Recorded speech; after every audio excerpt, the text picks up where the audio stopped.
आशिक के प्यार में पागल लड़की ने आशिक के साथ मिलकर के अपने पति की बेरहमी तरीके से 15 टुकड़े किए और टुकड़े करके एक डब्बे में पैक करके सीमेंट से कंक्रीट कर दिया, सीमेंट से चुनवा दिया।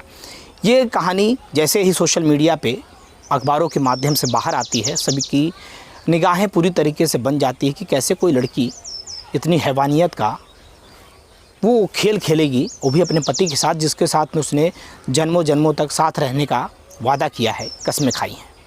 नमस्कार, मैं श्रवण कुमार और आप देख रहे हैं स्टोरी 8 PM। दोस्तों, चैनल पे अगर आप नए हो चैनल को सब्सक्राइब करें, चैनल को लाइक करें। और दोस्तों, मैं बात करने जा रहा हूँ एक सच्ची घटना की, जो कि उत्तर प्रदेश के मेरठ की है। मेरठ में रहने वाला 2015 में मुलाकात होती है सौरभ राजपूत की मुस्कान से। मुस्कान और सौरभ के बीच में दोस्ती हो जाती है और 2015 से दोनों एक बेहद करीबी दोस्त रहते हैं। समय धीरे धीरे बीतता जाता है, एक दूसरे से फ़ोन पे बातचीत हुआ करता था, एक दूसरे को वो चोरी छुपके से मिला करते थे। और धीरे धीरे समय इतना ज़्यादा आगे बढ़ जाता है और प्रेम उन दोनों का इतना ज़्यादा आगे बढ़ जाता है कि दोनों शादी का फ़ैसला कर लेते हैं। दोनों लव मैरिज करते हैं। घर वाले थोड़ा सा नाराज़ भी रहते हैं, लेकिन धीरे धीरे समय बीत जाता है तो घर वाले मान जाते हैं। लेकिन जो आमदनी है, जो कहा जाता है कि प्यार तो आपने कर लिया है, लेकिन उसे निभाने के लिए आपको खर्चे की आवश्यकता होगी। समय जब बीतता है, पैसे की जो आवक है वो सौरभ के पास में थोड़ी कम रहती है, जिस कारण से वो खर्चा मुस्कान का उठा नहीं पाता है। और जो मुस्कान के पिता हैं वो एक अच्छे बिजनेसमैन रहते हैं, जिस कारण से खर्चा जो है उसके पिता ही उठाया करते थे। और जिस प्रकार से देखा जाता है कि घर की स्थिति जो है जब कमज़ोर हो जाती है तो लड़के के दिमाग पे भी थोड़ा थोड़ा टेंशन बढ़ने लग जाता है। इस बात को लेकर के सौरभ जो है काफ़ी ज़्यादा चिंता में रहता था। वो नौकरी के सिलसिले में दर भटका करता था, प्रयास करता था कि उसे अच्छी नौकरी मिल जाए। इसलिए वो इस बात को लेकर के चिंता में रहता था, लेकिन टेंशन के कारण से वो शराब का भी नशा करने लग गया, जिसके कारण से मुस्कान और सौरभ के बीच में कहा-सुनी आए दिनों हुआ करती थी। और जो सौरभ था काफ़ी ज़्यादा कह सकते हैं कि सरल स्वभाव का था, लेकिन उसके ऊपर जब आमदनी नहीं हो पा रही थी, जिस कारण से उसका जो दिमाग है वो थोड़ा गुस्सैला होते चले जा रहा था। लेकिन समय बीतता है, धीरे धीरे वो नौकरी की तलाश में 2019 में विदेश चला जाता है। 2 वर्षों के लिए उसका वीज़ा पासपोर्ट बनता है। वो एक मॉल के अंदर जाकर के विदेश में काम कर रहा होता है। तभी अचानक रात में एक मैसेज आता है मुस्कान के मोबाइल पर। हेलो हाय का मैसेज आता है। फेसबुक के माध्यम से मैसेज जब वो पढ़ती है तो वो चौंक जाती है, और जैसे ही प्रोफाइल खोल करके वो चेक करती है तो पता चलता है ये तो साहिल है, जो उसके साथ में बचपन में पढ़ा करता था और उसके घर से थोड़े से दूरी पर ही रहा करता था। उससे बातचीत करने का सिलसिला उसका शुरू हुआ था और पूरा मैसेज का रिप्लाई वो करती है। उसके बाद में बातचीत जब आगे बढ़ता है तो दोनों की नज़दीकियाँ जो हैं धीरे धीरे बढ़ना शुरू हो जाती हैं। वो पुरानी बातें याद करवाता है कि साहिल, मैं कैसे तुम्हें मिला करता था, और स्कूल लाइफ की सारी बातें जब वो एक दूसरे से शेयर करते हैं तो उनके दोनों के बीच में जो गहराइयाँ हैं वो और ज़्यादा मजबूत होती चली जाती हैं। और ऐसे में जो लड़की है मुस्कान, वो भी घर पे अकेली रहती थी। माता पिता थोड़े दूर रहते थे, सास ससुर के साथ में रहती नहीं थी। किराए के रूम में वो लोग बाहर रहा करते थे, जिस कारण से मुस्कान जो है वो मौका पा करके उसे घर पे बुला लिया करती थी।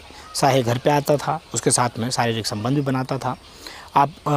और जो उसका पति था, जिसका नाम सौरभ है, सौरभ विदेश में जाकर के नौकरी कर रहा होता है। लेकिन सौरभ को धीरे धीरे शंका होने लग गई थी। इस बात की भनक सौरभ को लग चुकी थी कि जब मैं कैमरे में रूम में नहीं रहता हूँ तो मेरे गैर उपस्थिति में कोई न कोई वहाँ पर ज़रूर आता है, क्योंकि उसके फ़ोन जो थे वो बिजी आने लग गए थे। और मुस्कान जो है इस बात को छुपाया करती थी, उससे ज़्यादा अच्छे से बात भी नहीं किया करती थी। जो ट्रीट था वो अच्छा नहीं हो रहा था। लेकिन समय जब धीरे धीरे बीत रहा होता है, तभी जो लड़का है ये चर्सी था, थोड़ा गांजेड़ी था, थोड़ा नशेड़ी था। और जो मुस्कान है उसको भी धीरे धीरे इसकी लत लगाना शुरू कर देता है। और जब समय बीतता चला जाता है तो ये मुस्कान पूरी तरीके से अब उस अपने आशिक के ऊपर लट्टू हो चुकी थी, पूरी तरीके से मोहित हो चुकी थी। अब वो किसी तरीके से भी अपने जीवन साथी के साथ में नहीं रहना चाहती थी। और जीवन साथी जो कि विदेश में जाकर के नौकरी कर रहा होता है, घर की देखभाल करने के लिए पैसे कमा रहा होता है, मेहनत कर रहा होता है, लेकिन उसे शंका होता है। तो एक दिन वो अपनी सासू को सास जो कि मुस्कान की जो माँ रहती है उसको मैसेज करता है, फ़ोन करके बताता है कि आप जा कर के मेरे रूम का दरवाज़ा खुलवाइए, आपकी बेटी क्या कर रही है आपको पता चल जाएगा। वो जाती है, रूम का दरवाज़ा खुलवाती है, लेकिन वो खोलती नहीं है। तभी घंटों तक खुलवाती है, नहीं खोलती है, फिर वो अपने घर को लौट आती है। लेकिन दूसरे दिन फिर से जो मुस्कान है और उसका जो पति है, दोनों के बीच में बातचीत जो है अच्छे से शुरू हो जाता है। समय धीरे धीरे बीत रहा होता है तो जो उसकी सास है वो भी नाराज़ हो जाती है। वो कहती है कि देखो सौरव, तुम दोनों आपस में निपट लिया करो, मुझको मत घसीटा करो, तुम दोनों तो एक हो जाते हो, मुझको फिर डांट खानी पड़ जाती है। सौरव चिंता में रहता है क्योंकि सौरव उसको रंगे हाथों पकड़ना चाहता है लेकिन पकड़ नहीं पाता है। धीरे धीरे समय बीत रहा होता है। ऐसे में जो लड़की है मुस्कान, वो पूरी तरीके से जान जाती है कि मेरा पति मुझके ऊपर पूरा शंका करने लग गया है, और जो उसका बॉयफ्रेंड है उसके साथ में मिल करके वो प्लान बनाती है, साहिल कुछ करा जाए यार, नहीं तो ऐसे तो एक दिन हम पकड़े जाएंगे। समय बीत रहा होता है, तभी दोनों के बीच में नज़दीकियाँ इतनी ज़्यादा बढ़ जाती हैं, दोनों तय करते हैं, अलग अलग सोशल साइट्स के माध्यम से वो पता करती है, सर्च करती है कि कैसे किसी की हत्या की जाए और आरोप भी ना लगे। ऐसे में एक सोशल ग्रुप भी रहता है उसका व्हाट्सएप पे। अपने दोस्तों से पूछती है कि हवन सामग्री यज्ञ किया है मैंने घर पे, उसको मुझको कहीं सुनसान जगह पर ले जाकर के गाड़ना है, तो क्या आप मुझको कोई लोकेशन बता सकता है। तो उसके दोस्तों ने समझा नहीं, किसी ने जिसको जो समझ में आया सबने बताया, लेकिन आज वो परतें खुल रही हैं कि वो क्यों पूछ रही थी। समय जब बीत रहा होता है तभी एक दिन सूचना मिलती है कि एक बॉक्स है और उस बॉक्स की कहानी हम आपको आगे बताएंगे, और उस बॉक्स की कहानी में सारा का सारा किस्सा छुपा हुआ है। और जैसे ही एक दिन 17 मार्च की बात है, 17 मार्च को मुस्कान के माता पिता उसको गाड़ी में बिठा करके पुलिस स्टेशन ले जाते हैं। पुलिस स्टेशन ले जाने के बाद मुझसे पूछताछ की जाती है। पूछताछ में वो बताती है कि मैंने अपने पति की हत्या कर दी है। अब सबका दिमाग सन्न हो जाता है। कहती है कि डेड बॉडी कहाँ है। वो डेड बॉडी के पास में लेकर जाती है, और जैसे ही लोग एक ड्रम देखते हैं, हरे कलर का ड्रम रहता है, नीले कलर का, उसमें सीमेंट से भरा हुआ ड्रम रहता है, सीमेंट कंक्रीट भरा हुआ रहता है, और जब उसे तोड़ करके निकाला जाता है तो एक पन्नी के अंदर सर, हाथ, पैर सब अलग अलग होते हैं, जिसको देखने के बाद में सभी की निगाहें सन्न हो जाती हैं। सब लोग सोचने पर मजबूर हो जाते हैं कि कोई लड़की इतनी भयावह कैसे हो सकती है, इतनी निर्दयी कैसे हो सकती है कि 10 वर्षों से जिसका रिश्ता चल रहा हो, वो 2015 में शादी की हो, भी लव मैरिज, और 2025 में आते आते उसने इतनी बेरहमी तरीके से 15 टुकड़े करके अपने पति की हत्या कर दी। साहिल को गिरफ़्तार करती है पुलिस, मुस्कान को गिरफ़्तार करती है पुलिस, और पूरा का पूरा मामला जब खुलता है तो मुस्कान के माता पिता पूरे तरीके से पल्ला झाड़ लेते हैं। कहते हैं कि अगर इसने इतनी बड़ी क्रूरता की है और मेरे मासूम से दामाद को इतनी बेरहमी तरीके से मार डाला, जिसके पीछे मेरी बेटी जिम्मेदार है और साहिल जिम्मेदार है। यह कह करके उन्होंने थाने में उसको जेल के हवाले कर दिया।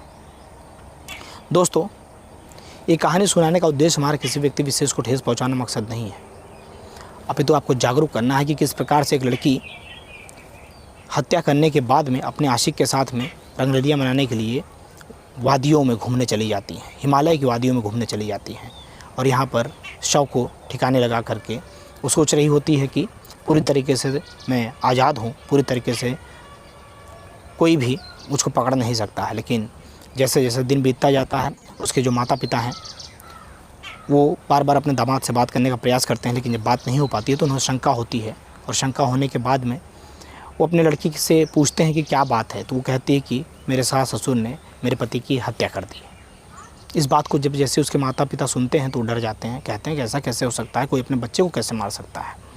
ये बात सुन करके वो डर जाते हैं, उसको अपने पास बुला लेते हैं, और जैसे ही वो पास में आती है उससे पूछते हैं कि तुमने कुछ नहीं किया, तो तुम इतनी प्यार करती थी उसके साथ में, क्या तुमने आसपास के लोगों को नहीं चिल्लाया। वो कहती है कि मुझको भी चाकू लगा दिया था गर्दन पर, इसलिए मैं कुछ बोल नहीं पाई। उनको शंका होता है, थाने ले जाते हैं, सारी सच्चाई खुल जाती है, और आप सभी को पूरी जानकारी हो ही गई होगी कि कितना भयावह मंजर रहा होगा उस मासूम व्यक्ति की बेरहमी तरीके से 15 टुकड़े करके एक ड्रम 200 लीटर के ड्रम में भर दिया जाता है। भरने के बाद में सीमेंट और कंक्रीट से उसे सील पैक कर दिया जाता है।